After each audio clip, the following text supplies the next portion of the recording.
Ontem, por razão do tempo, não consegui entrar na vida de Abraão e hoje necessariamente tenho de entrar. Então vamos abrir em Romanos capítulo 4.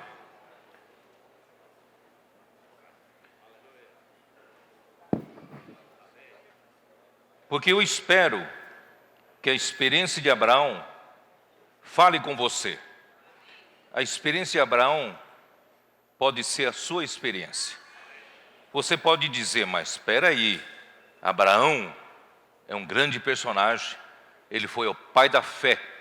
E quem sou eu?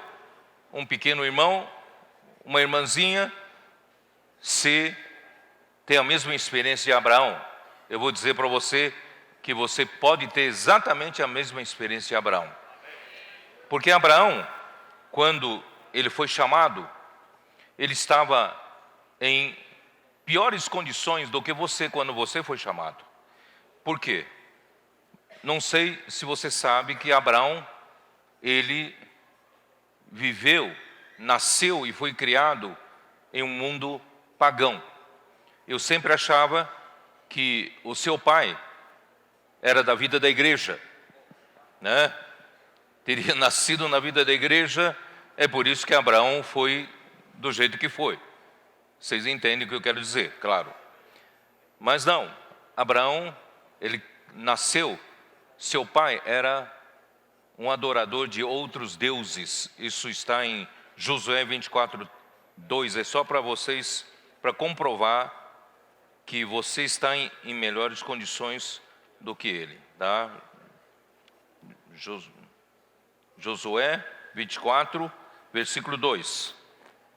Então Josué disse a todo o povo: assim diz o Senhor, Deus de Israel, antigamente vossos pais, Tera, pai de Abraão e de Naor, habitaram da além do Eufrates e serviram a outros deuses. Seu pai não era um adorador do Deus verdadeiro. Ele foi um dos que serviram a outros deuses. Portanto, você está numa condição melhor do que Abraão. Em segundo lugar, Abraão foi chamado não porque ele era habilidoso, sabia fazer coisas boas para Deus. Se fosse assim, Abraão teria sido chamado por obras e não pela fé. Abraão, a única coisa que ele soube fazer era crer em Deus. Eu acredito que você também tem essa habilidade de crer em Deus, certo? Então, vamos ver, capítulo 4 de Romanos, a partir do versículo 1, diz assim: que, pois, diremos ter alcançado Abraão, nosso pai segundo a carne? Porque se Abraão foi justificado por obras, tem de que se gloriar, porém, não diante de Deus. Pois que diz a Escritura? Abraão creu em Deus, e isso lhe foi imputado para a justiça. Irmãos, a única coisa que Abraão fez foi crer em Deus. Tudo que você tem que fazer, irmãos, é crer em Deus. Ora, ao que trabalha, o salário não é considerado como favor, e sim como dívida. Mas ao que não trabalha, porém crê naquele que justifica o ímpio, a sua fé lhe é atribuída como justiça. Portanto, você, irmão, você, irmã, você se considera menor de todos os santos, você pode ter a mesma experiência de Abraão. Abraão, quando foi chamado, essa porção eu vou passar bem rapidamente, né? Já falei na instância. Abraão, quando foi chamado, estava em Ur dos Caldeus, segundo Estevão falou, e isso está registrado em Atos capítulo 7, versículo 2. Acho que vale a pena a gente dar uma lida rapidamente. Atos capítulo 7, versículo 2. Estevão respondeu: varões, irmãos e pais, ouvi. O Deus da glória apareceu a Abraão, nosso pai, quando estava na Mesopotâmia, antes de habitar em Harã, e lhe disse: sai da tua terra e da tua parentela e vem para a terra que eu te mostrarei. Então saiu da terra dos caldeus e foi habitar em Harã. E dali, com a morte de seu pai, Deus o trouxe para esta terra em que vós agora habitais. Irmãos, embora tudo que Abraão fez era crer em Deus, mas o Deus da glória tem que aparecer a ele, para que ele pudesse crer. Portanto, você precisa pedir para que o Deus da glória apareça a você. O Deus da glória pode aparecer no meio dessa mensagem. Pode aparecer no momento, em algum momento, quando Deus fala, Ele não só fala de uma forma genérica para todos, mas Ele quer falar especificamente a você, falar ao teu coração. Ele quer aparecer a você, porque a Ele interessa levar você à glória.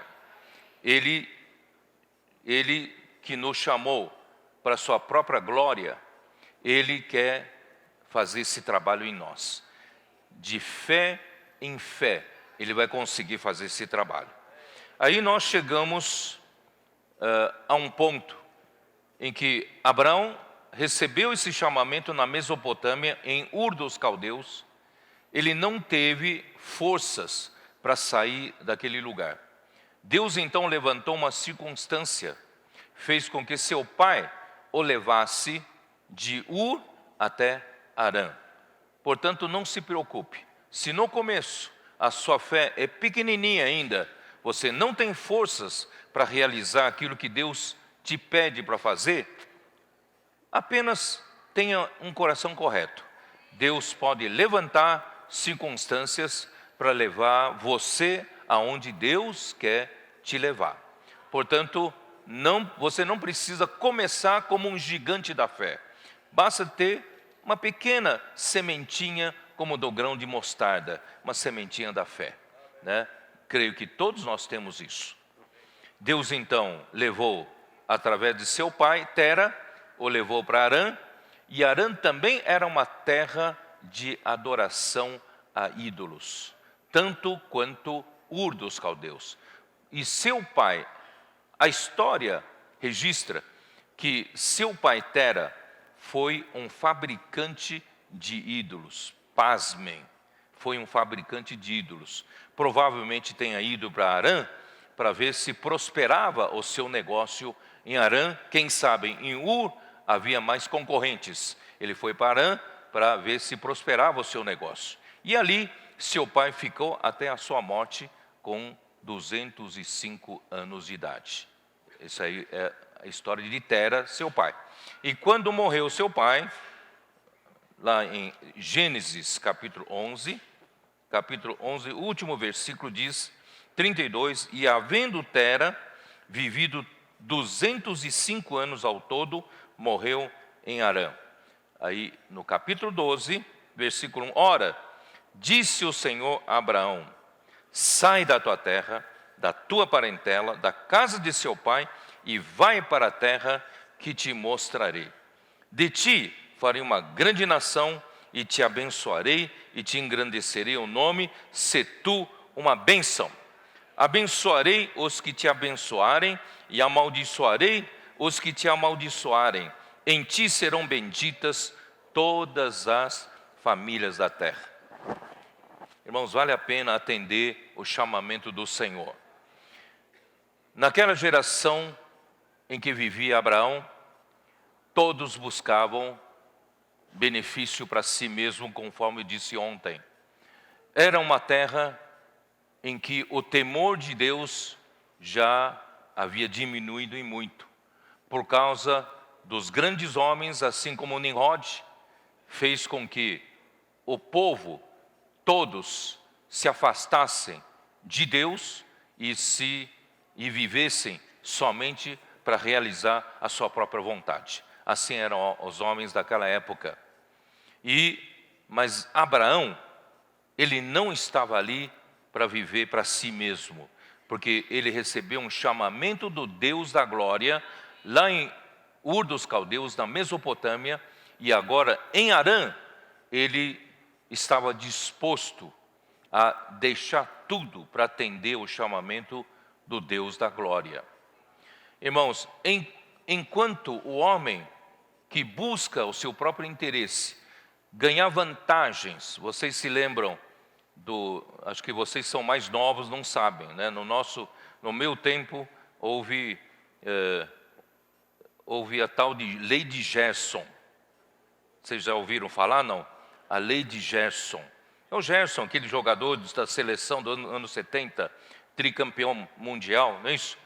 E ele fez uma propaganda infeliz, dizendo que eu gosto de levar vantagem em tudo. Quer dizer, eu furo a fila, não é? Eu dou um jeito de passar na frente dos outros, eu gosto de levar vantagem em tudo. E essa lei pegou no Brasil todo mundo queria levar vantagem em tudo.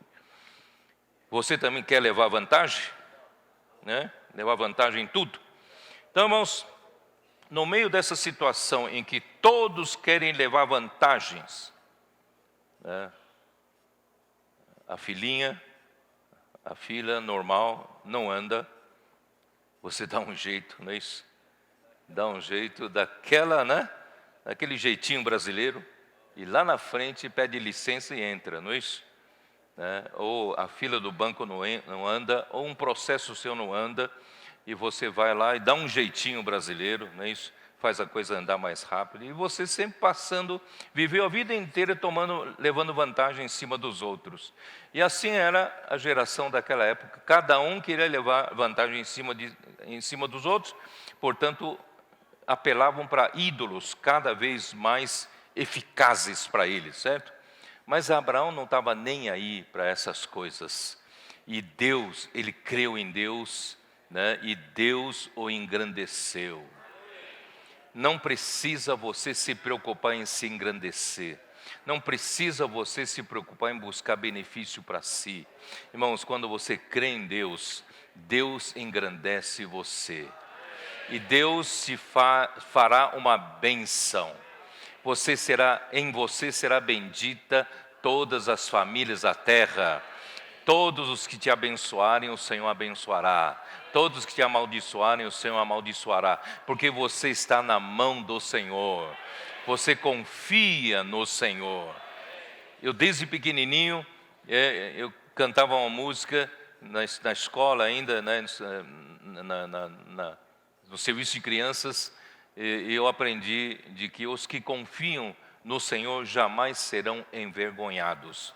Isso ficou na minha cabeça durante toda a minha adolescência, juventude, até hoje eu lembro disso. Irmãos, isso pautou minha vida, por isso vocês que servem as crianças, às vezes uma coisa pequenininha, sabe, marca a vida toda de uma pessoa. Vale a pena vocês trabalharem, né, a palavra de Deus nessas crianças. Portanto, irmãos, eu aprendi de que os que confiam no Senhor jamais serão envergonhados. E de fato, irmãos, o Senhor nunca me deixou ser envergonhado, porque eu confio no Senhor. Ó Senhor Jesus, ele saiu de lá pela fé, foi para a terra de Canaã, foi parar em Siquém.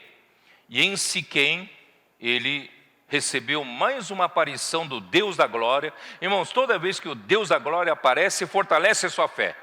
Toda vez que o Deus da glória aparece e fala com você, essa palavra faz você crescer na fé. Por isso, irmãos, nós temos repetido, tudo que fazemos na igreja, sabe, não faça pelos artifícios humanos, faça o trabalho de Deus pela palavra de Deus. A palavra de Deus faz crescer a fé. Isso é a economia de Deus. Promove a fé dos irmãos. Não promova outra coisa, mas promova a fé dos irmãos. Então, quando chegou lá, Deus agora apareceu novamente a ele em Siquém e disse a ele o que? Deu-lhe uma promessa. Esta terra onde você está, é aqui, né? Versículo 7. Apareceu o Senhor a Abraão e lhe disse: darei a tua descendência a esta terra. Ali edificou Abraão um altar ao Senhor e que lhe aparecera. Irmãos, parece uma coisa pequena para você quando você lê. Bom, no lugar onde Deus prometeu dar terra para ele, ele edificou um altar ao Senhor que lhe aparecera. Um altar naquele tempo, todos edificavam um altar pelo templo Zigurate que eu disse ontem, certo? Para oferecer sacrifícios aos ídolos, aos deuses falsos. Mas em toda a terra, na época de Abraão, não havia uma pessoa que levantasse um altar para servir ao Senhor. Abraão foi chamado por Deus. Ele, quando Deus lhe prometeu dar aquela terra, o que ele fez foi levantar um altar. Um altar significa, irmãos, nós adoramos a Deus verdadeiro. Nós servimos a esse Deus verdadeiro. Esse altar, irmãos, representa a vida da igreja.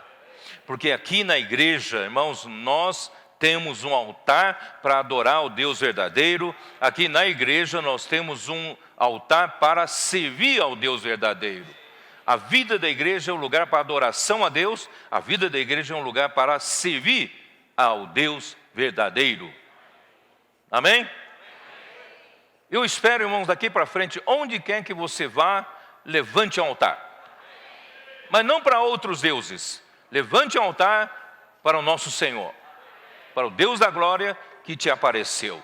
Porque onde nós estivermos, tem de haver um altar para adorar a Deus e para servir a Deus. Ah, mas eu estou sozinho nessa cidade, não tem ninguém.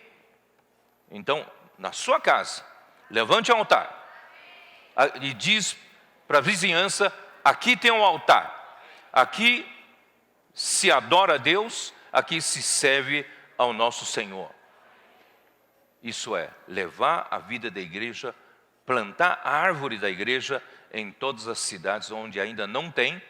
E na cidade onde você já está, já tem a vida da igreja, levante o altar em vários bairros que ainda não tem a vida da igreja. Vamos sair daqui com esse encargo? Use o jornal Árvore da Vida. Saia daqui com um pacote, jornal Árvore da Vida.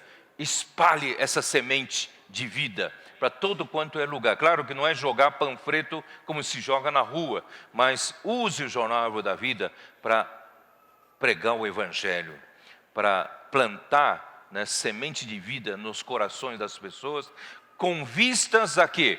A levantar um altar ao Senhor. Dali ele passou para um monte entre Betel e Ai, e armou a sua tenda, quer dizer, é um viver. Daqui para frente, a vida da igreja será um viver para ele. Irmãos, quem aqui vive na vida da igreja? Você armou a sua tenda na vida da igreja? Ou você armou sua tenda em algum outro lugar e de vez em quando você visita a igreja? Onde está a sua tenda? A minha tenda está na vida da igreja. Eu não tenho outro lugar. Graças ao Senhor.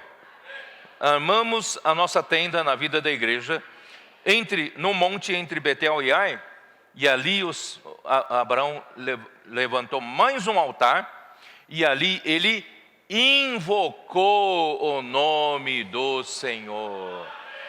Na geração de Abraão não havia segunda pessoa que invocava o nome do Senhor, mas Abraão invocou o nome do Senhor. Invocar o nome do Senhor, levantar o altar e invocar o nome do Senhor significa tomar posse do lugar. Vamos tomar posse? Vamos marcar território. O Senhor quer usar você para expandir o seu território. Vamos marcar território. Onde quer que estejamos, levantamos um altar e invocamos o nome do Senhor, marcamos aquele lugar para o Senhor. A terra toda é do Senhor. Amém. Aí, Abraão foi testado também. Ele não teve forças, havia fome na época na terra, ele desceu ao Egito. No Egito tinha pelo menos comida. Só que o preço é caro quando você vai para o Egito. Ele teve que mentir para dizer que a esposa dele era irmã dele, com medo de ser morto e alguém tomar a esposa e matá-lo. E nisso vocês sabem da história, o faraó, né, se interessou na mulher dele, queria tomá-la como mulher, você sabia que naquele tempo, a Sara, quando Abraão saiu de Harã, tinha 75 anos de idade, a Sara 65 anos de idade, 10 anos de diferença. E lá, naquele tempo, irmão, 65 anos de idade, ainda era uma mocinha, né? Ainda era bonita. A Sara era bonita e Faraó desejou-a para ser a sua mulher. E quando, né, Deus no fim não permitiu que isso acontecesse, mas por causa disso, Faraó tratou muito bem Abraão, certo? Tratou muito bem Abraão, que diz aqui no versículo 16: Este, por causa dela, tratou bem Abraão, o qual veio a ter ovelhas, bois, jumentos, escravos, escravas, jumentas e camelos. Então a mentira compensa, o crime compensa. Não o faça de propósito. Na verdade, Abraão contou uma meia mentira. Ela era mulher, mas também era irmã, né? de mães diferentes, mas era irmã dele.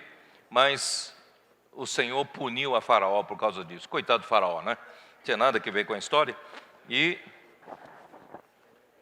o que aconteceu? Aconteceu que Deus usou essas circunstâncias e engrandeceu a Abraão como havia prometido em Siquém. Ali ele se tornou um homem muito rico, muito rico.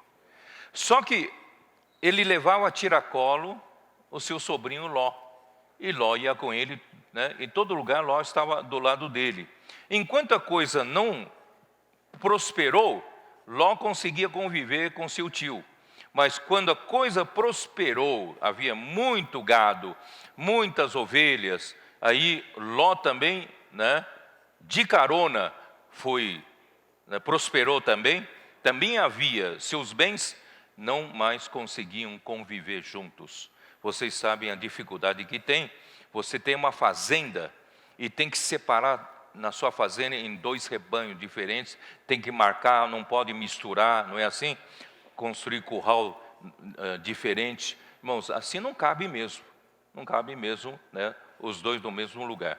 Portanto, irmãos, teve que se separar. Ló teve que se separar de Abraão. Irmãos, isso nós falamos na instância, isso serve de advertência para todos nós. Não seja você um sobrinho, seja você um filho. Porque um sobrinho tem o seu próprio rebanho, o sobrinho tem seu próprio grupo de pastores. Mas um filho, o rebanho do pai é o rebanho dele. O gado do pai é o gado dele. Mas o sobrinho não é filho. Você quer ser sobrinho ou quer ser filho? Acho que pouca gente quer ser filho, né? Melhor aproveitar a carona e ganhar muitas bênçãos de carona, né? Irmãos, na igreja nós temos uma só obra, uma só casa do Pai. E todos nós, irmãos, somos filhos dessa casa. Eu não tenho uma obra própria. O Ezra não tem uma obra própria. Nenhum de nós aqui tem uma obra própria. Nenhum rebanho é nosso. O rebanho é do Senhor. O Senhor tem que limpar o nosso coração. Tirar toda a ambição que há em nosso coração. Não temos gados diferentes, não temos rebanhos diferentes, não temos grupo de pastores diferentes. Irmão, nós somos um só. Nós somos um povo que gosta de habitar juntos. Já percebeu isso? Somos um povo festeiro e gosta de habitar juntos.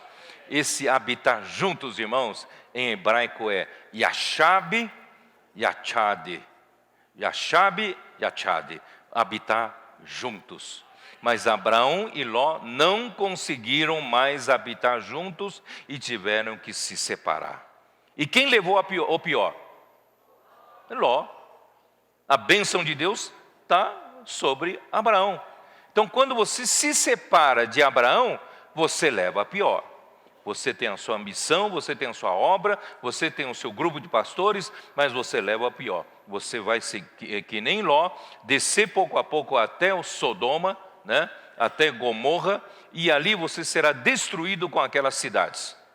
Mas os anjos tiveram misericórdia, Deus teve misericórdia de Ló, e os anjos agarraram pelo braço, ele não queria sair ainda, agarraram Ló pelo braço, né? E arrastaram sua mulher, suas 2 filhas, e a sua mulher teve saudades, eu não queria sair de Sodoma, olhou para trás e virou uma estátua de sal. Coitado, perdeu a mulher e foi morar numa caverna. Pasmem, uma caverna. Nem na cidade de Zoar, ali perto, ele pôde morar de vergonha. E ele foi morar numa caverna, e a sua descendência, Amon e Moabe, é uma descendência suscitada pela relação incestuosa do pai com as 2 filhas. Irmãos, isso não é vergonhoso? Você quer seguir essa linha? Não, eu quero ser filho. Não tenho minha própria ambição, não tenho minha própria obra, né? Eu estou aqui para servir a Deus e tão somente servir a Deus.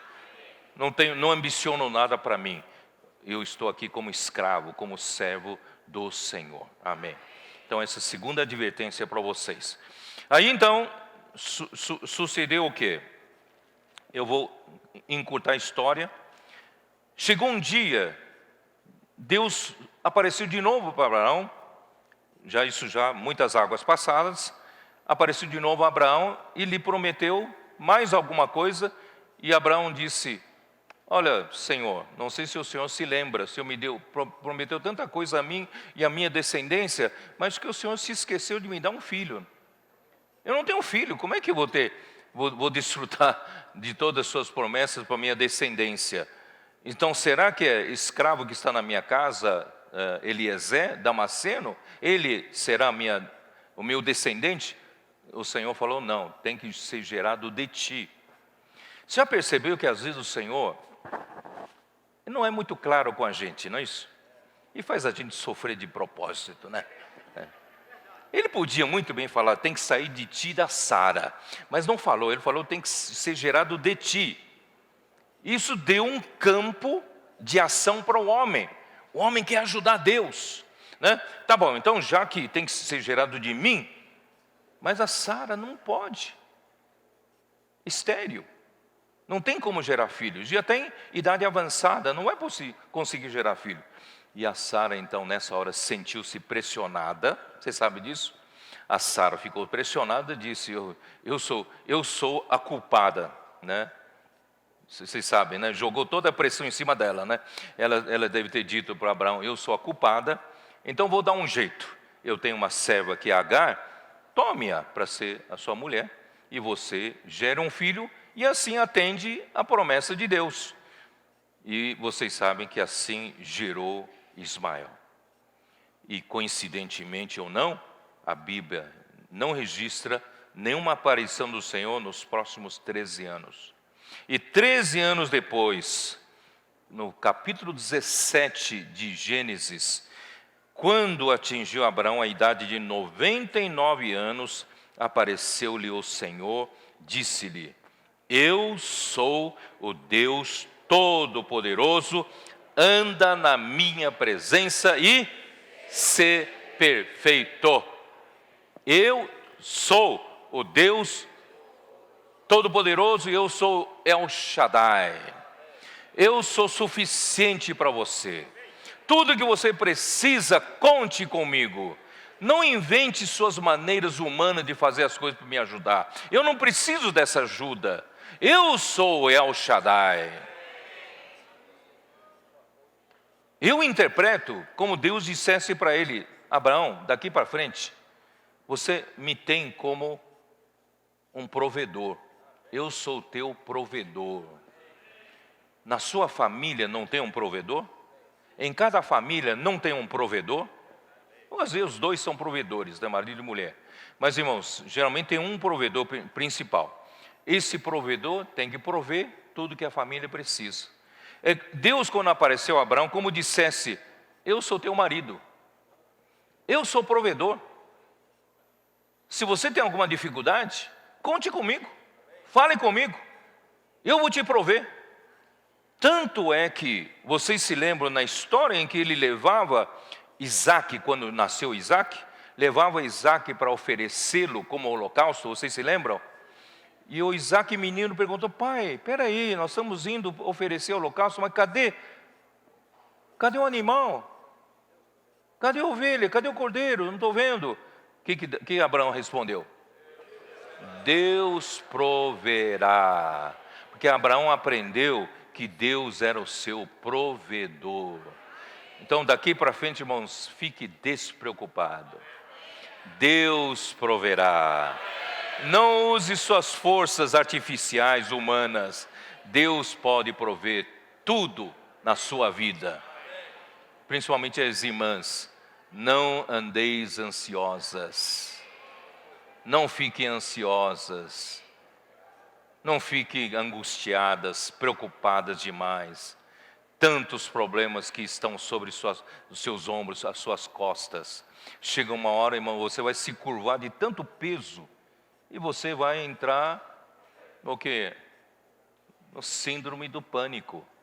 Você vai entrar na depressão, você vai entrar na angústia. Não deixe chegar a esse ponto. Torne conhecidas as suas petições diante de Deus, por meio de oração e súplicas, e com ações de graça.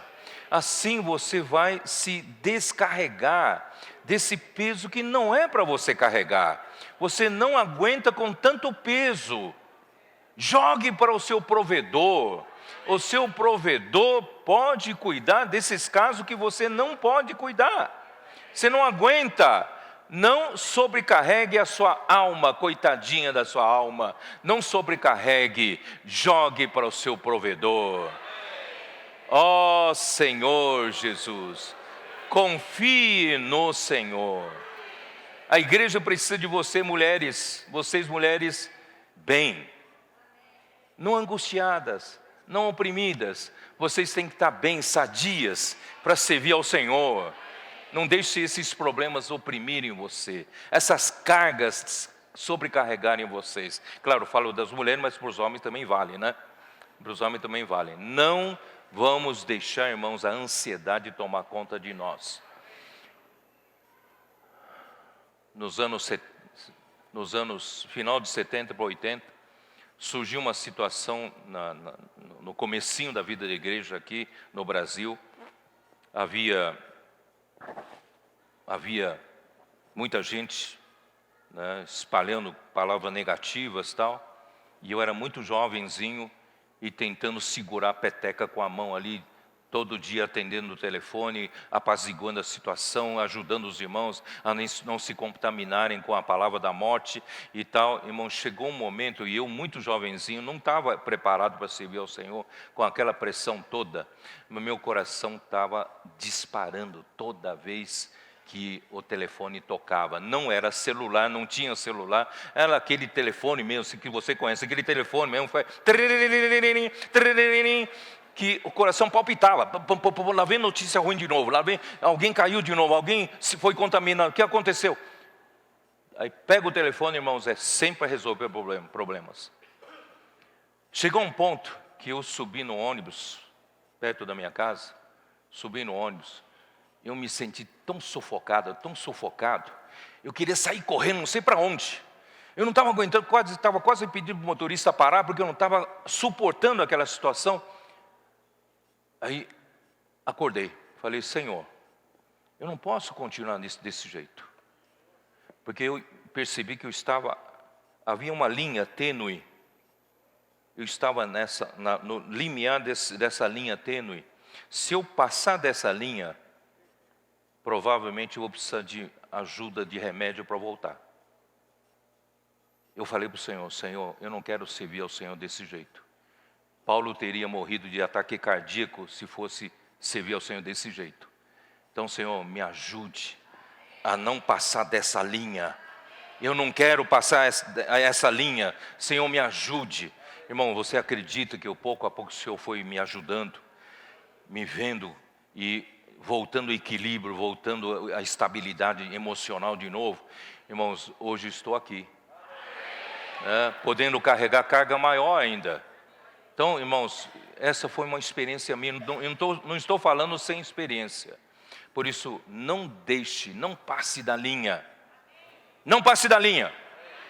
Ore ao Senhor. Confie no Senhor. O Senhor pode te ajudar. O Senhor pode falar com você, né? E principalmente dar graças ao Senhor pelas situações difíceis. E dar graças a Deus, irmãos, você aprende a entregar para o seu provedor todos os seus problemas. Amém. Bom, então, pela primeira vez foi registrado que o Deus da glória apareceu a Abraão como o El Shaddai, como o Deus todo suficiente e todo poderoso. Ele podia confiar nele. E aí Abraão aprendeu uma lição na geração de Isaac, e aprendeu uma geração também quando ofertou Isaac, e está registrado aqui em Romanos capítulo 4. Vamos dar uma olhada. Romanos capítulo 4. Abraão, passo a passo, está conhecendo mais a Deus. Ele conhecia a Deus, quem sabe lá no início, ele não tinha muita noção de Deus. Ele só sabia que esse Deus que chamou ele era um Deus verdadeiro, criador do universo, não é? A única informação que ele tinha. Você hoje tem tantas informações. Você hoje tem a Bíblia na mão. Você hoje tem tantos livros que te ajudam a compreender. Você tem todo o quê? A vida da igreja para te ajudar. Os irmãos para te ajudar. Nós temos o quê? 4.000 anos de história. 3.000 e poucos anos de história, desde o povo de Israel até hoje. Irmãos, tanta coisa para nos ensinar, para nos mostrar que Deus nós temos. É ou não é? Mas Abraão não tinha informação nenhuma. A única informação que ele tinha é que ele era um Deus verdadeiro, criador do universo. Mas Deus lhe apareceu como Deus El Shaddai. Apareceu a ele dizendo: eu sou Deus Todo-Poderoso. Abraão conheceu mais ao Senhor. Eu espero, irmãos, que com tantas aparições do Deus da glória na sua vida, você possa conhecer o Senhor. Você hoje tem muitas fontes do conhecimento objetivo, mas lhe falta conhecimento subjetivo, ter experiências próprias com esse Deus. Abraão não tinha nenhuma fonte de conhecimento objetivo. Tudo ele teve que ter experiência própria para conhecer a Deus subjetivamente. Vocês estão me entendendo a diferença?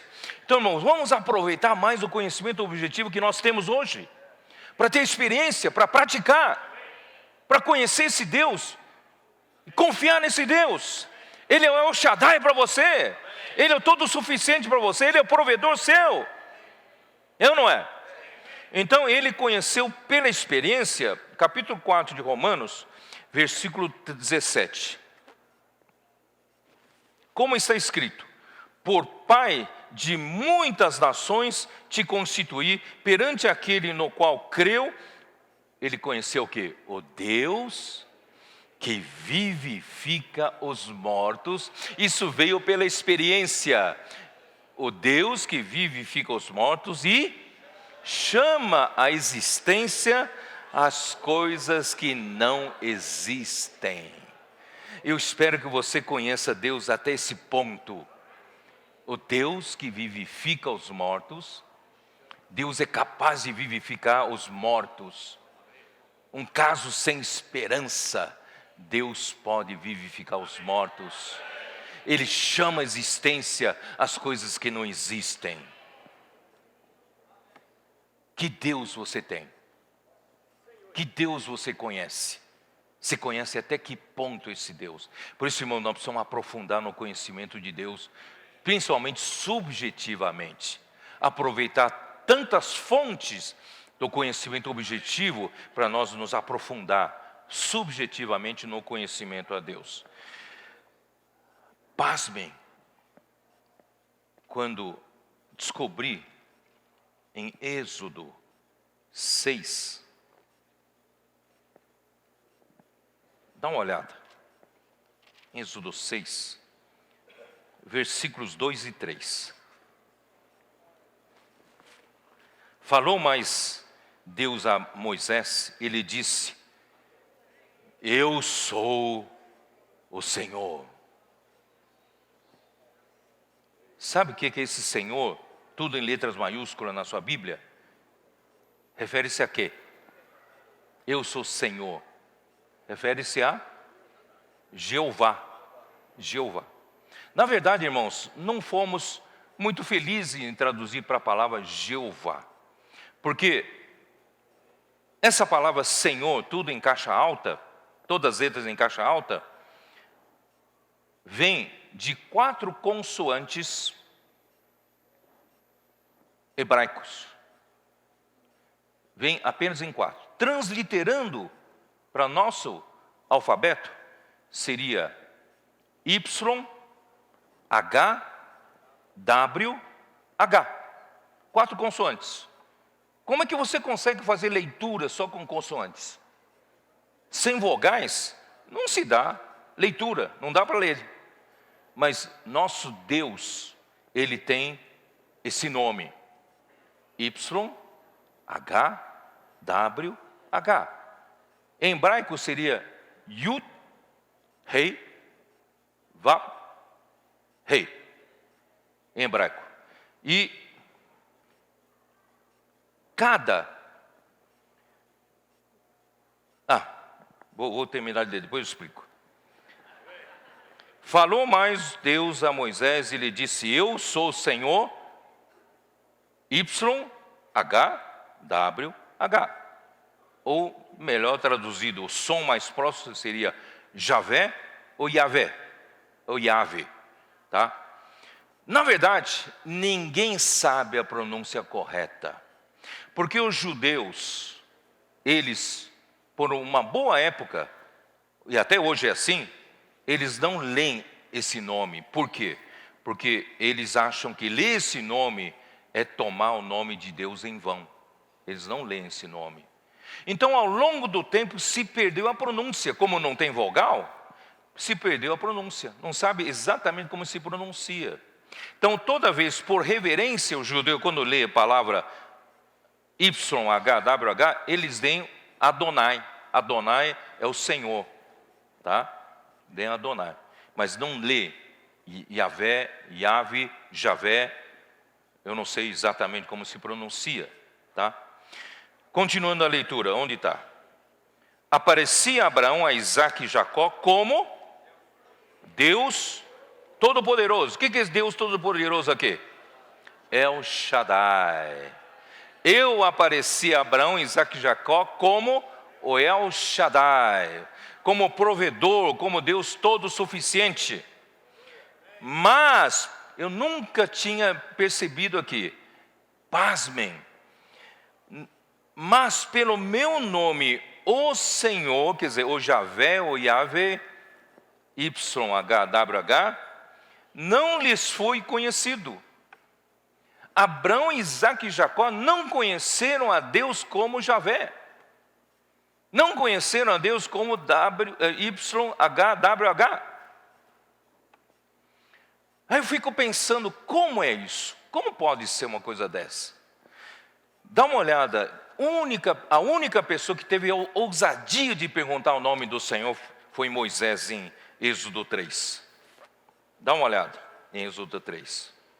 Êxodo 3, versículo 11. Então disse Moisés a Deus: quem sou eu para ir a Faraó e tirar do Egito os filhos de Israel?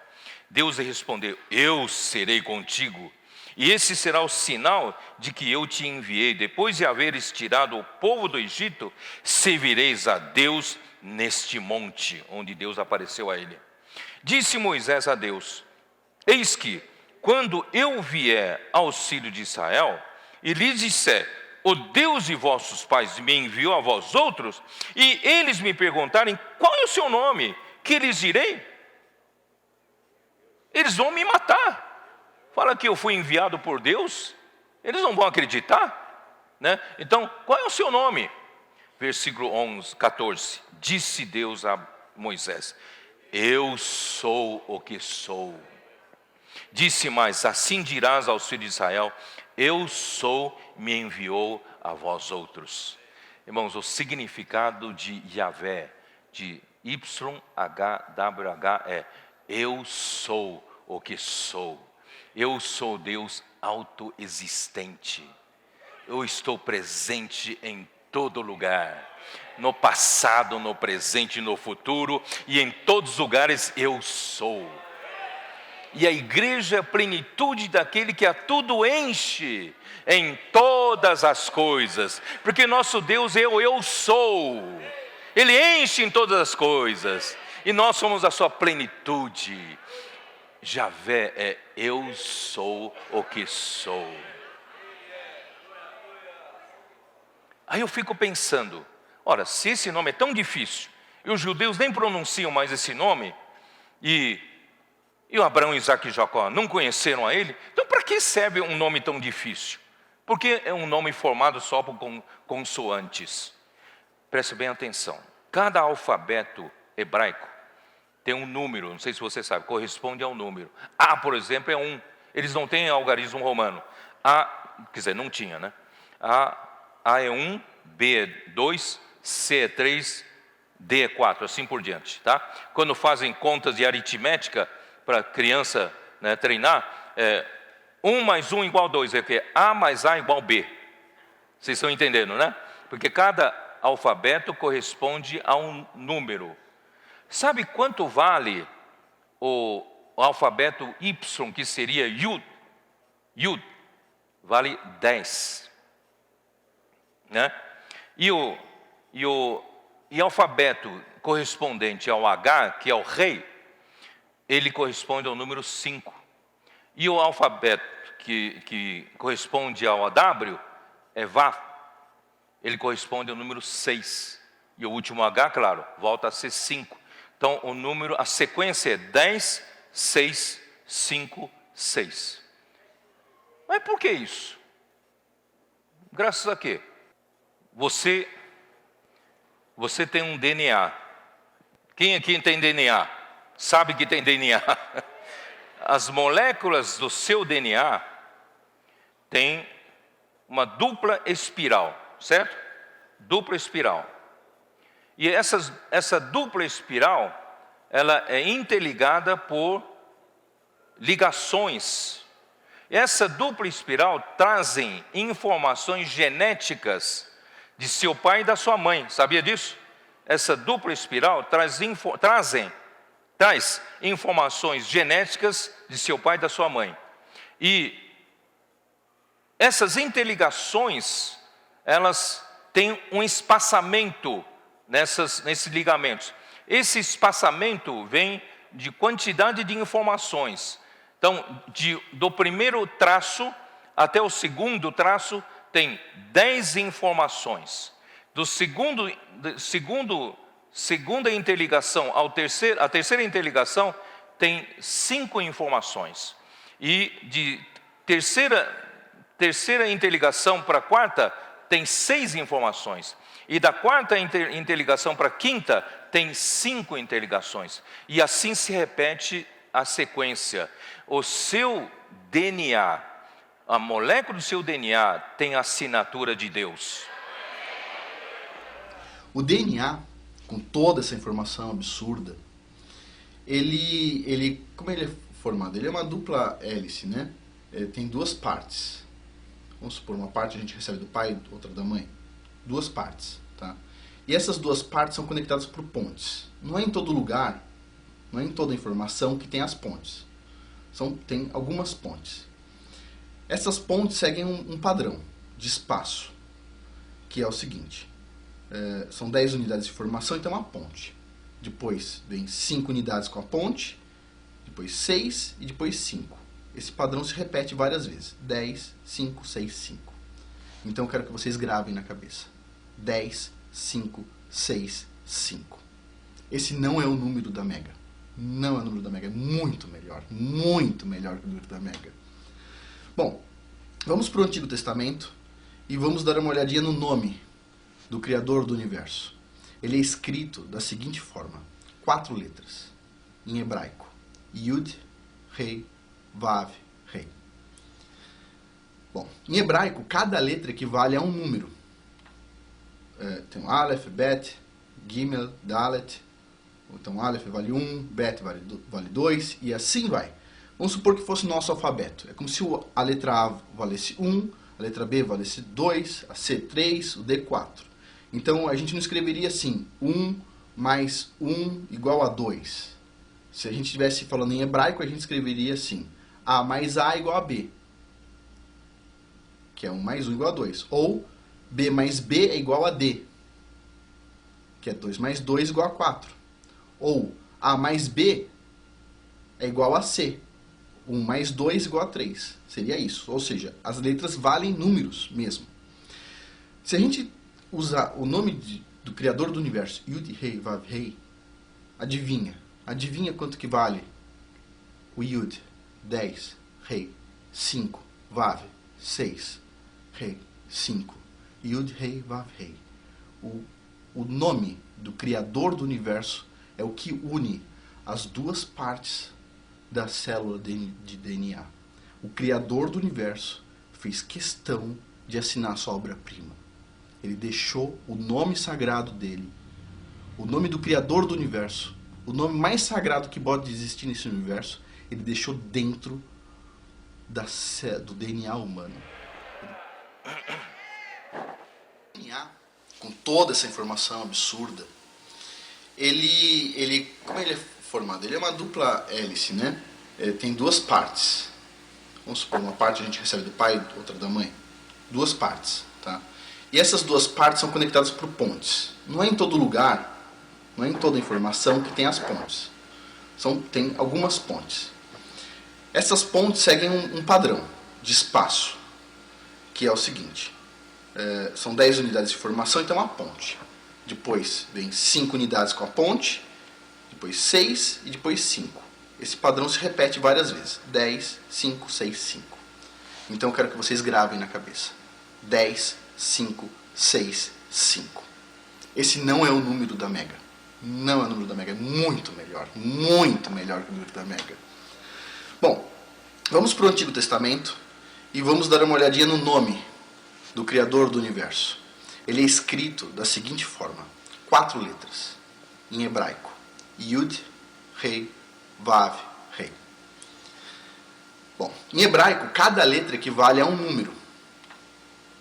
Tem um Aleph, Bet, Gimel, Dalet. Então Aleph vale 1, Bet vale 2 e assim vai.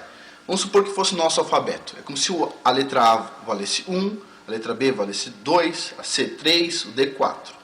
Então a gente não escreveria assim, 1 mais 1 igual a 2.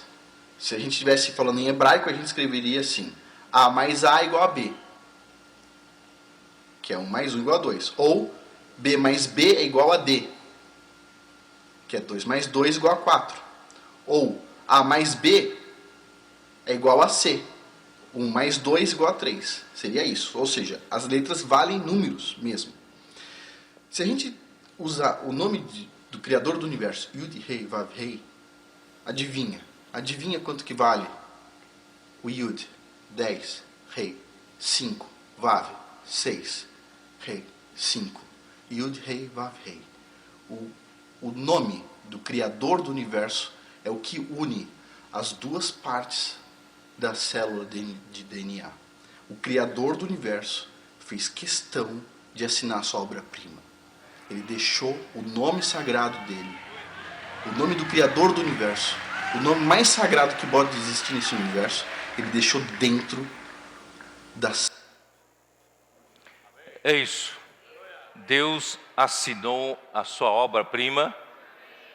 Um quadro de um artista sempre ele deixa uma assinatura. Deus deixou a sua assinatura nas moléculas do DNA do homem. E eu e você, nós temos a assinatura de Deus. E hoje de manhã, o Eliseu, né? Então, depois que eu falei isso, ele leu Colossenses 1, versículo 15. Este é a imagem do Deus invisível, que é o Filho, né? O primogênito de toda a criação. Ele foi o primeiro de toda a criação.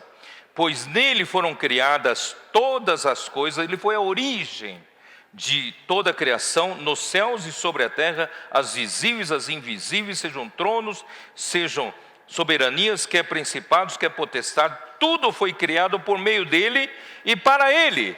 E ele, antes de todas as coisas, nele tudo subsiste. Irmãos, todos nós dependemos dele para viver. E melhor, ele deixou a assinatura.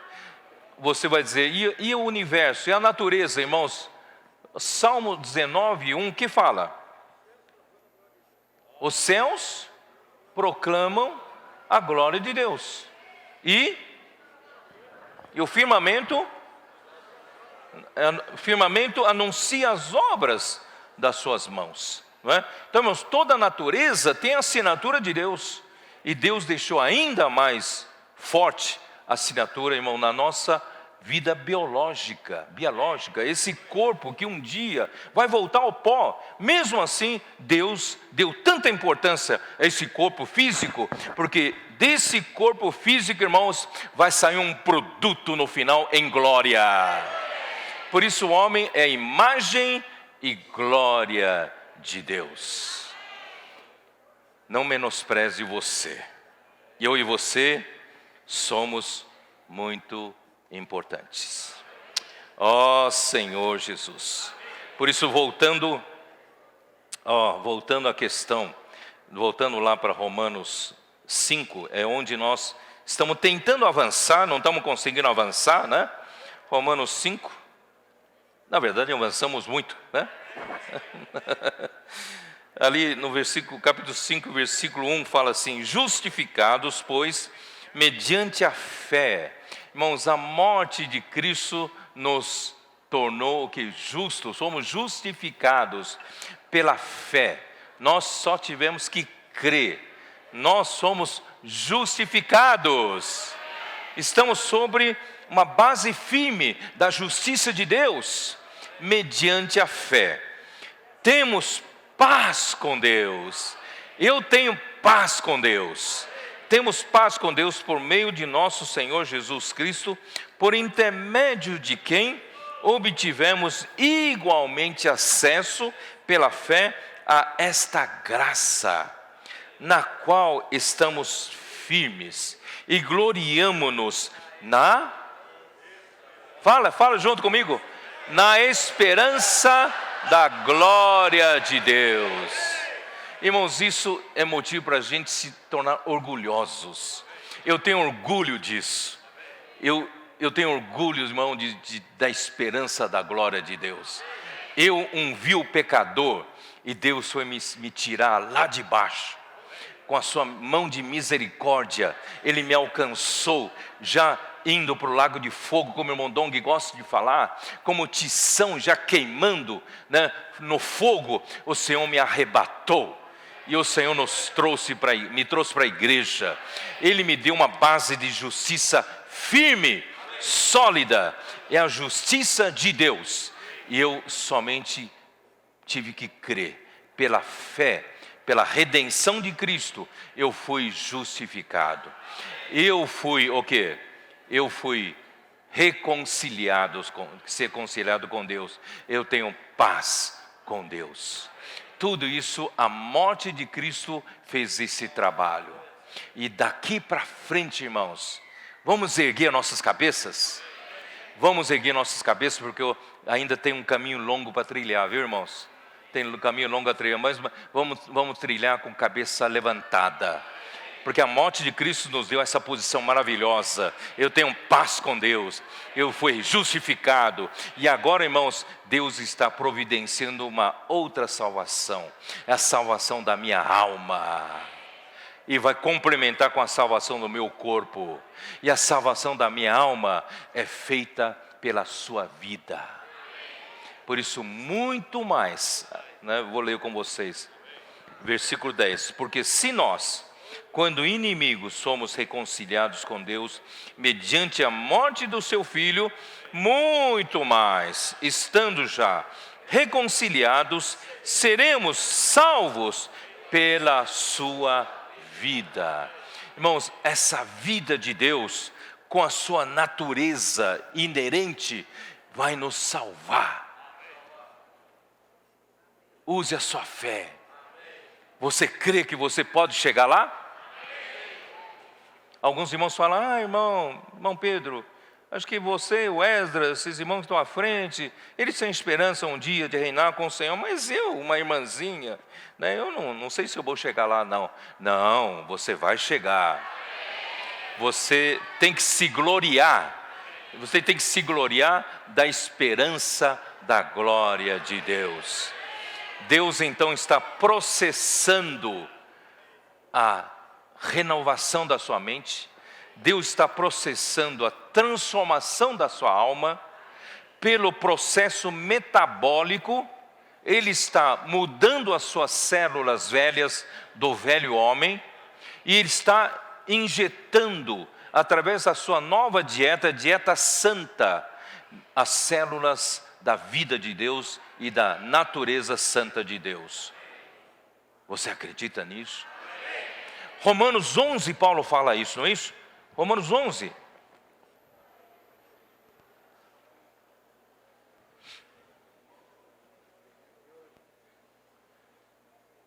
Versículo 16.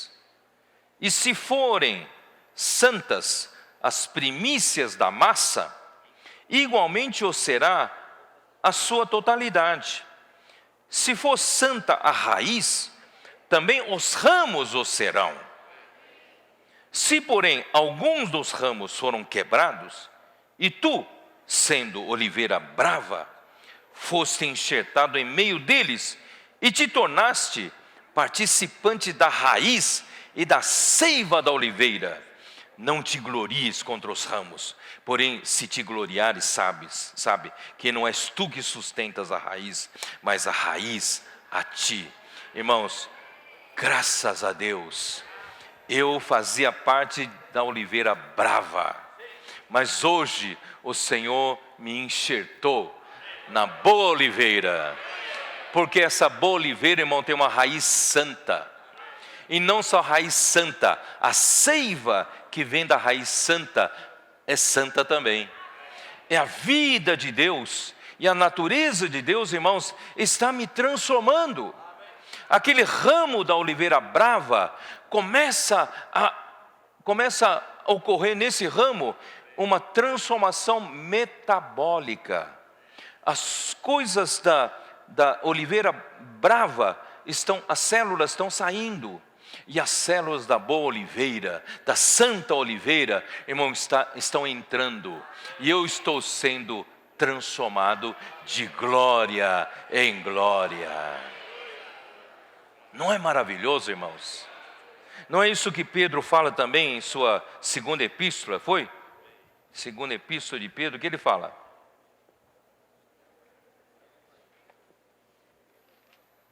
Aí esse processo todo chama-se santificação, tá? Santificação.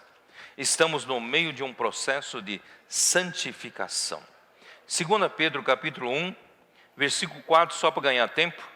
Pelas quais nos têm sido doadas as suas preciosas e muito grandes promessas, para que por elas vos torneis coparticipantes da natureza divina, livrando-vos da corrupção das paixões que há no mundo. E se livrando-vos, irmãos, é nos livrando das células antigas. Irmãos, vamos fazer essa troca mais rapidamente? Nós ainda, irmãos, embora já fomos salvos da ira, nós ainda carregamos muito das células do velho homem. Carregamos muito das células da oliveira brava. E se a gente viver pela oliveira brava, nós ainda vamos ser bravos, né? Nós ainda vamos causar muitos problemas no relacionamento. O seu casamento vai continuar o mesmo. Depois de 10 anos, 20 anos, 30 anos, 40 anos, 50 anos, 60 anos, continua a mesma coisa. Vamos mudar essa situação? Ainda dá tempo, mesmo que já com 50 anos de casado, ainda dá tempo de mudar. Dá ou não dá tempo de mudar? Ó Senhor Jesus. Irmãos, eu tive uma experiência forte com a minha mulher. houve um congresso das mulheres em São Paulo, nós participamos o dia todo, e à noite nós fomos para uma reunião, né, ali no bairro de Pinheiros, e onde um irmão compartilhou a mensagem da semana do alimento diário. Foi muito impactante o que ele compartilhou, e a minha mulher foi uma das pessoas que depois do compartilhar deram um testemunho. E ela se emocionou muito no seu testemunho. Ela se emocionou a tal ponto, começou a chorar, e a pressão deve ter subido naquela hora, né, e muito. E depois daquilo, a reunião continuou, foi muito gostosa a reunião. Quando terminou, a minha filha, que estava sentada do lado dela, veio toda preocupada e falou: pai, alguma coisa aconteceu. Falei: que foi? Porque ela está me perguntando toda hora agora quem a trouxe para a reunião. Ela não se lembra como é que chegou aqui. Falei: ué, o que houve? Ela não se lembra. Eu fui conversar com ela, de fato, ela não estava se lembrando mais, não conseguia se reter nada na memória. Preocupado, fomos para o hospital. Irmãos, no caminho todo nós conversamos com ela. Ela conversava normalmente, só que o que conversava 1 minuto antes, 1 minuto depois já esquecia. Não ficava nada na memória. Irmãos, eu sinceramente perdi o chão. Por que perdi o chão? Se essa situação perdurar, eu perguntei para o Senhor: Senhor, como vou servir ao Senhor desse jeito?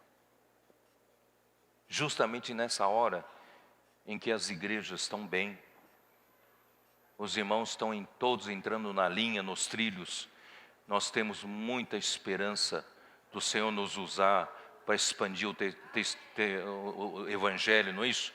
E o Senhor, não, nessa hora não, Senhor Jesus, o que está acontecendo, Senhor? Aí eu comecei a orar. E ela foi para o hospital, estava sendo tratado, tudo, tal.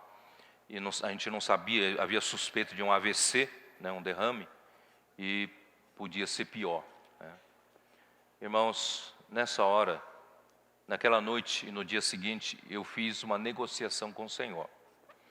E você sabe que com Deus não se negocia a vontade dEle. Eu já disse isso várias vezes. Eu nunca vou negociar contra a vontade dEle. Eu vou negociar a favor da vontade dEle. Os irmãos entendem o que eu quero dizer, certo? Então eu disse para o Senhor, né, assim como na primeira negociação eu fiz ao Senhor, quando o irmão Dong estava partindo para o Senhor. Eu falei: Senhor, é a favor da vontade dEle. Eu falei: Senhor, se a tua presença não for comigo, com Esdras, não nos deixe fazer subir desse lugar, porque eu não vou suportar não essa carga. Não me deixe subir. Aí o Senhor respondeu para Moisés: a minha presença vai contigo. E depois ele fala assim: eu te darei descanso. Essa foi a promessa que eu recebi do Senhor. Mas agora nessa segunda experiência, eu fiquei sem chão. Falei: como é que vai ser? E a minha agenda toda lotada, como é que eu vou viajar com minha esposa desse jeito, né? Eu não terei tranquilidade para servir ao Senhor, né? Eu teria que interromper talvez. Ó Senhor Jesus, aí eu negociei com o Senhor, né? Senhor, se o Senhor quer que eu continue nesse ministério, se o Senhor quer que eu continue nessa função que o Senhor me deu, o Senhor tem que me dar uma esposa com saúde boa.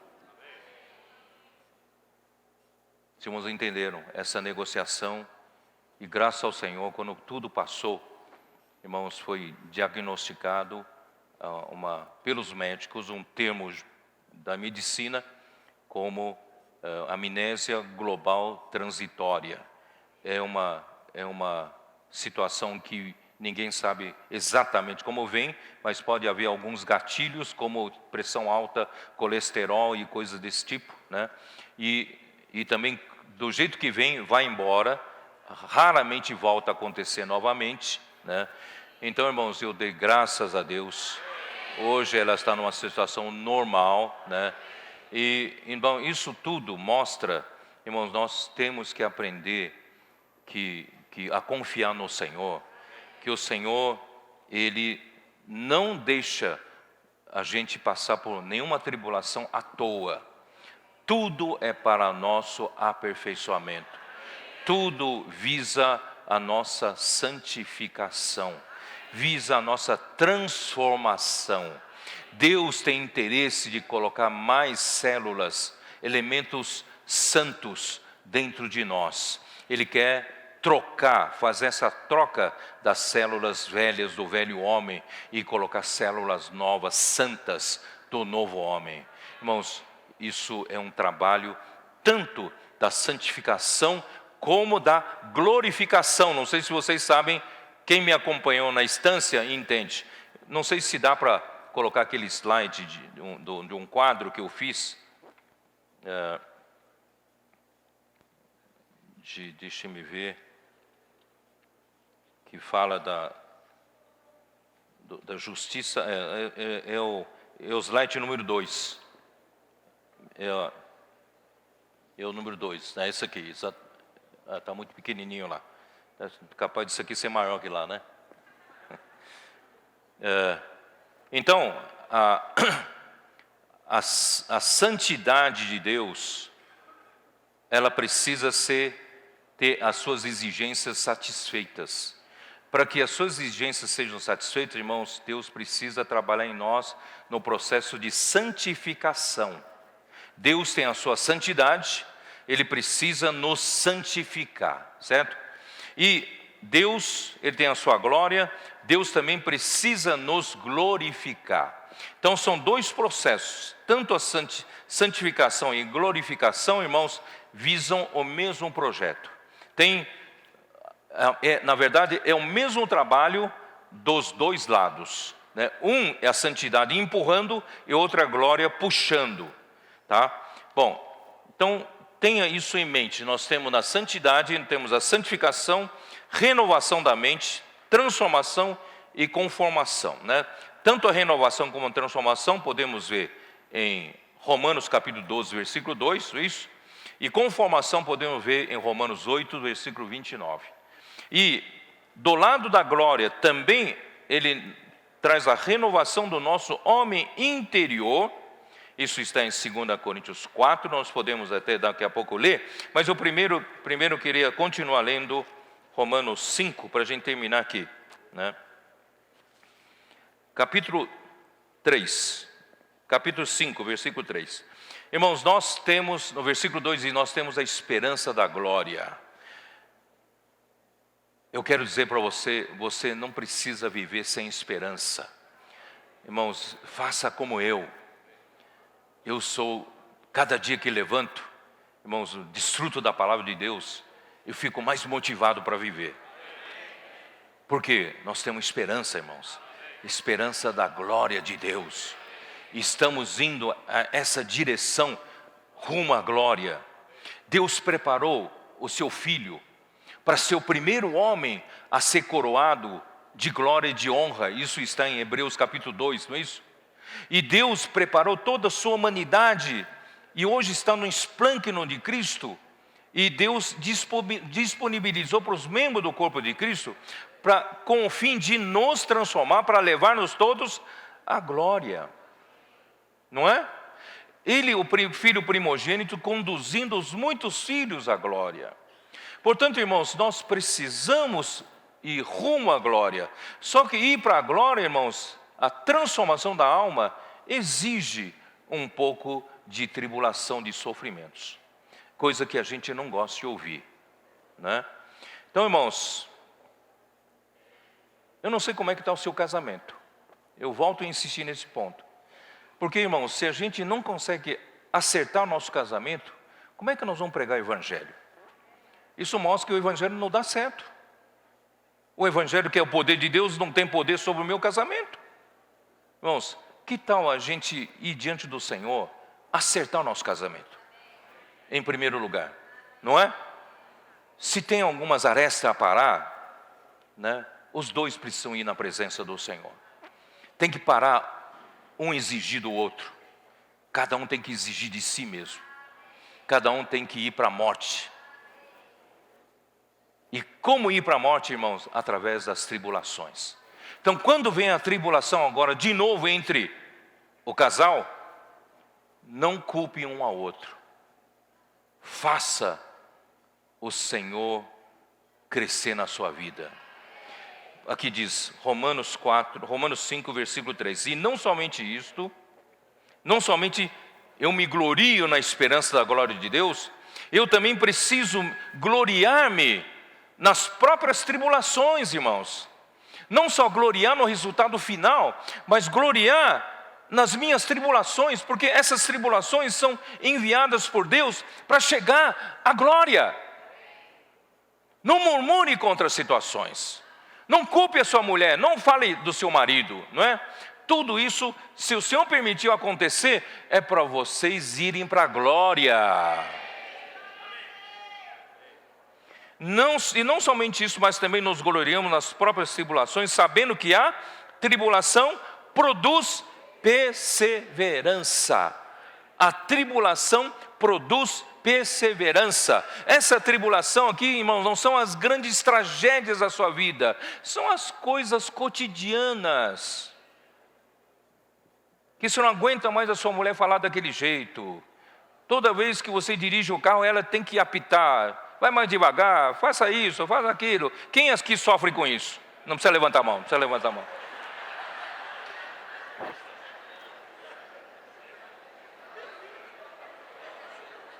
São essas tribulações cotidianas. Quem sabe se você contar para o outro, não acreditaria que isso é que causou desgaste no seu relacionamento, não é? As picuinhas, né? Irmãos, você sabia que a única maneira de se ter a perseverança é por meio das tribulações, do sofrimento? Você sabia, não? Porque a perseverança é mais que paciência. Algumas pessoas têm mais paciência, outras pessoas têm menos paciência. Talvez isso é da natureza da pessoa. Mas a perseverança não. Perseverança só é produzida nas tribulações. Ninguém nasce com perseverança, porque ele vem de um sofrimento contínuo. Todo dia, todo o tempo, a mesma coisa, gotejar, vai gotejando. Você precisa aprender a amadurecer nessa situação. Consegue ou não? Eu conheço casais, irmãos, depois de 90 anos de idade, né, um fica de costas para o outro. Se um dia se for enterrado, eu brinco, ser enterrado nos caixões nenhum de costas para o outro. Vale a pena viver assim? Não vale, não é? Não é melhor a gente negar um pouco a si mesmo, levar o velho homem à cruz e produzir perseverança. E a perseverança, irmãos, vai ajudar na edificação da igreja, vai ajudar nos serviços da igreja, não é? E a perseverança produz o quê? Produz a experiência. Essa palavra experiência, talvez você possa entender como você obter um caráter aprovado. Se você hoje está de braços abertos pelas tribulações que o Senhor envia na sua vida, eu não digo tragédias, tribulações normais, sua convivência com seu filho, com seus filhos, com sua mulher, com os irmãos, com os amigos e tal, essas vão produzindo perseverança. Se você conseguir levar positivamente, vão produzindo perseverança. E a perseverança vai fazendo você, vai estar provando você a todo tempo para você ser aprovado. Quem aqui pode dizer, eu estou aprovado em todas as situações da minha vida? Ninguém tem coragem de levantar a mão. Mas é para isso mesmo que vem as tribulações, para você ser aprovado. A experiência aqui tem um sentido de ser aprovado. Deus quer te aprovar. Deus quer te receber. Venha para o gozo do teu Senhor. Venha reinar comigo. Mas precisa de uma aprovação. O seu vestibular está nas suas tribulações diárias. Eu quero ir para a glória, a esperança da glória, mas no dia a dia eu rejeito o trabalhar do Senhor. Que tal a gente abrir o braço? Gloriar-nos também nas tribulações. Por quê? Porque são essas tribulações, já pensou se o Senhor parar de mandar as tribulações para mim, eu não tenho chance mais de ser aprovado. Mas graças ao Senhor, o Senhor continua mandando essas tribulações para eu poder ser aprovado. Quem quer ser aprovado? Eu quero ser aprovado naquele dia. E no fim, a experiência produz, volta para a esperança. Essa esperança é a esperança da glória de Deus. Aí eu vou voltar a 2 Coríntios 4, vou dar uma olhada com 2 Coríntios 4. Já estou nos finalmente, vou tentar terminar. 2 Coríntios 4, versículos 16 a 18.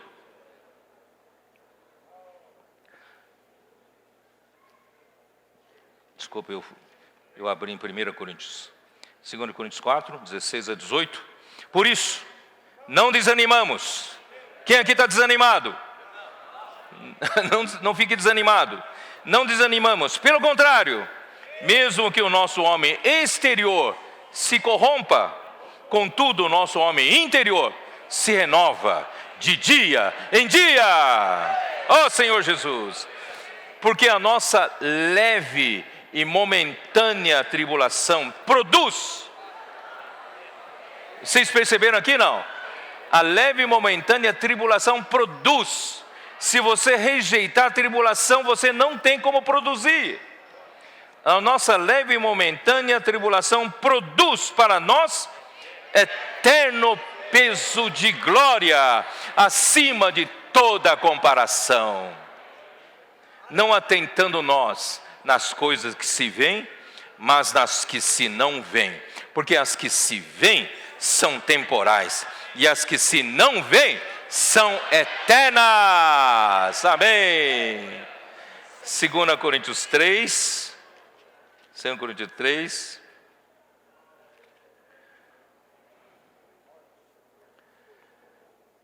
Versículo 17. Ora, o Senhor é o Espírito.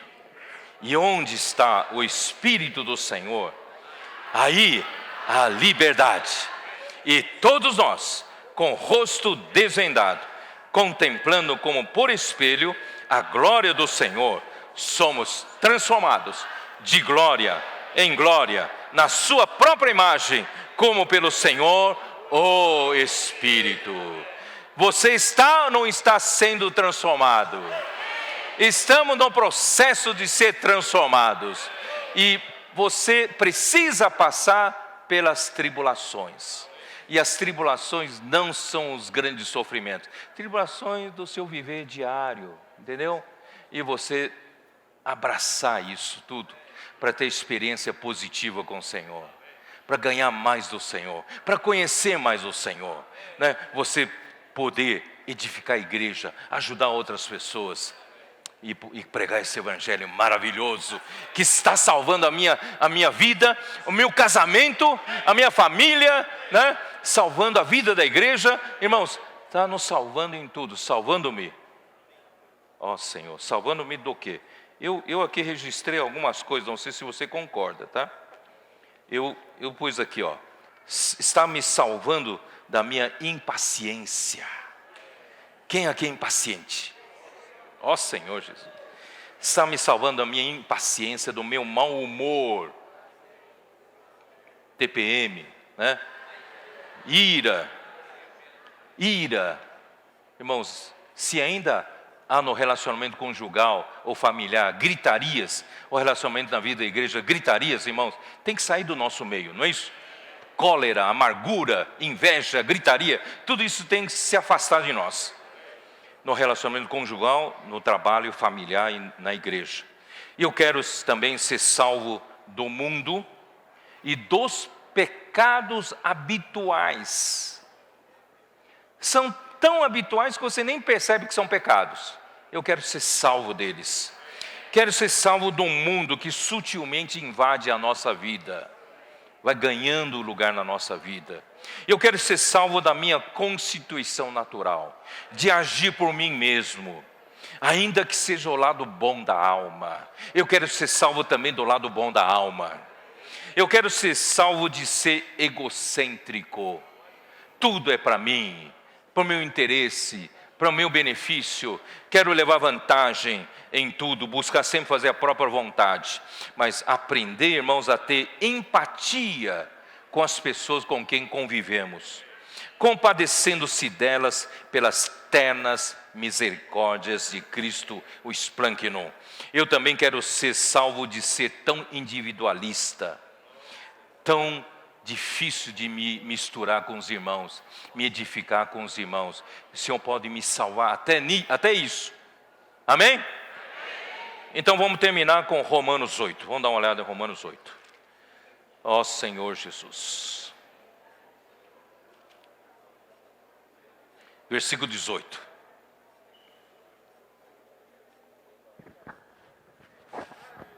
Porque para mim, tenho por certo que os sofrimentos do tempo presente não podem ser comparados com a glória a ser revelada em nós. A glória vai ser revelada em nós. Isto é, a parte que Deus trabalhou em você, um dia será revelada. Essa parte que Deus trabalhou em você, quando se revelar, é a glória. Deus revelado é a glória. A ardente expectativa da criação aguarda a revelação dos filhos de Deus. Você sabia que enquanto a gente continue do jeito que está, vivendo no velho homem, irmãos, a criação só pode gemer. Vamos esperar mais a outra geração, vamos ver se a outra geração tem jeito, porque essa geração não tem jeito. Insiste a murmurar, insiste a viver na incredulidade, não crê em Deus, vão dar volta no deserto, esse ano mais uma volta. A criação vai ficar esperando de braços cruzados, mas graças ao Senhor, eu creio que nós estamos saindo do deserto, não é isso? Nós estamos saindo do deserto e a criação está sorrindo para nós. Você consegue ver isso? As flores, as plantas estão sorrindo para você, quando você está vivendo para acontecer a glória de Deus ser revelada em você mais cedo, porque eles estão debaixo de um cativeiro.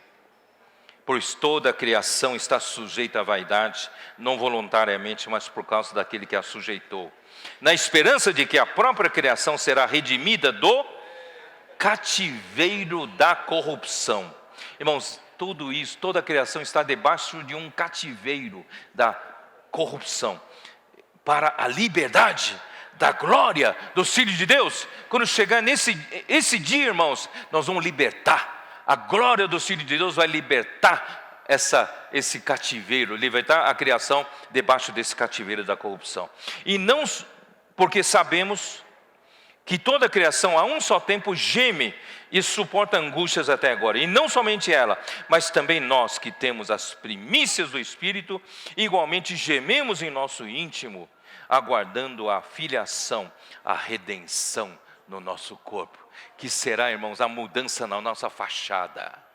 Eu, como engenheiro, eu estou construindo, estou fazendo um paralelo, construindo um prédio super moderno, super maravilhoso, não é isso?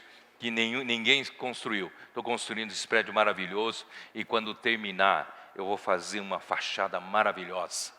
Então, por dentro será glória e por fora também será glória. Então, aí não tem mais sentido o Senhor não trocar esse corpo de humilhação, como diz Filipenses 3, não é isso? Deus vai trocar esse corpo de humilhação por um corpo da glória. Porque por dentro já foi trabalhado e por fora Deus então vai fazer a redenção do nosso corpo. Mas infelizmente eu tenho que informar que alguns cristãos terão a fachada, mas por dentro não estará pronto. Então ainda terão os 1000 anos para prepararem eles para que a parte de dentro esteja pronto, para todos participarem da nova Jerusalém, do novo céu, nova terra. Mas irmãos, nós, e eu acredito, nós que estamos levando a sério a vida da igreja, nós queremos, todos nós vamos para a glória, por dentro e por fora, amém. Porque na esperança fomos salvos. Ora, a esperança que se vê não é esperança, mas o que alguém vê como espera, né? Mas, se esperamos o que não vemos, com paciência o aguardamos. Eu vou terminar com versículo 26 para frente. Irmão, você vai dizer, mas eu tenho muitas fraquezas ainda, Pedro, você não me conhece. Eu não sei, não vou conseguir chegar lá. Também o Espírito semelhantemente nos assiste em nossa fraqueza, porque não sabemos orar como convém, mas o mesmo Espírito intercede por nós sobremaneira, com gemidos inexprimíveis. Você acredita que o Espírito intercede por você? Está torcendo por você? E aquele que sonda os corações sabe qual é a mente do Espírito, porque segundo a vontade de Deus é que Ele intercede pelos santos. Sabemos que todas as coisas cooperam para o bem daqueles que amam a Deus. Todas as coisas cooperam para o bem daqueles que amam a Deus. Não tem uma coisa que venha até você, seja só para te amaldiçoar. É para cooperar para o seu bem, daqueles que são chamados segundo o seu propósito. Porquanto aos que de antemão conheceu, também os predestinou para serem conformes à imagem de seu Filho. Irmãos, conformados seremos todos na imagem do Filho de Deus, a fim de que ele seja o primogênito entre muitos irmãos. E aos que predestinou, a esses também chamou. E aos que chamou, a esses também justificou. E a esses que justificou, e aos que justificou, a esses também glorificou. Oh, aleluia! Jesus é o Senhor. Amém.